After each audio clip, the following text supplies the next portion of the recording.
You don't need to see nothing there. This right here is all you need to see. How can I be of your assistance to you? No, but yeah, no, it is, and the sad thing is that we do body shame a lot, because I actually saw like an article, because now, what's it, Haley? Yeah, Haley Bailey, like for the last few months, everybody was speculating, was she pregnant? Oh, she's pregnant. This is how we know she's pregnant. And then, she went on like social media and was like, don't be talking about my nose, like I'm black. And, that's kind of like offensive or whatever. But long story short, kind of found out, of course, she was pregnant. But it's still, that's besides the point, though. Like, you don't know how, like, sometimes words do hurt. Because everybody doesn't have a thick skin, okay? But unfortunately, the good thing for us is, we came from them good strong stocks where, them family didn't mind telling you like it is. They didn't mind hurting your feelings. And it was still hurt your feelings right now.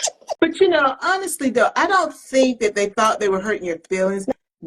I think they thought they were giving you wisdom. And what we have to understand as children and then as parents, that you can't necessarily train me up the way that you were trained up. Sure. You have to do it a little differently.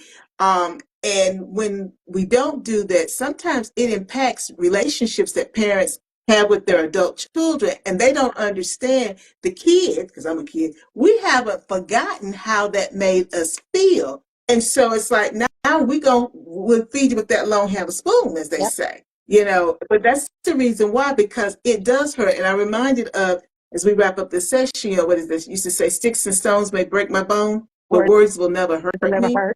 Mm-hmm.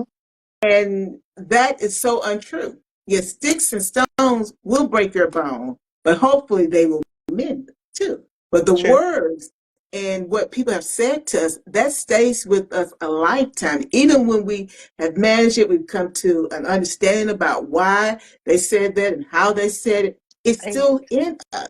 So we have to be very, very mindful of how we interact with people, because it can leave a lasting impression that's not the impression that we want to leave. So. And look, before we wrap this session up, I just want to say, has anybody else was like sick over the holidays with like a cold or something, and now we several weeks out and you still hacking, like it's like the lingering cough that just won't go away?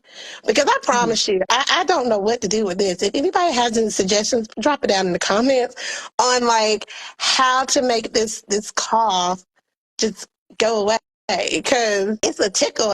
And honey, it gets you hacking and stuff. And I don't know, but I'm hoping somebody will drop a comment down, because now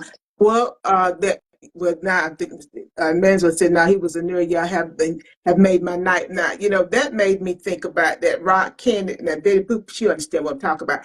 You get that liquor, honey, peppermint candy. Now you see, and you put it in a jar. Honey, liquor, peppermint candy. Is that all it was? It used to be rock candy, but you'd put peppermint candy in there. Candy, honey, and the liquor. And I think maybe some people say you put that lemon juice in there. I used to have some in my refrigerator. I probably had it until I moved last time, forever, because I would just keep adding stuff to it, and that was the homemade cough syrup.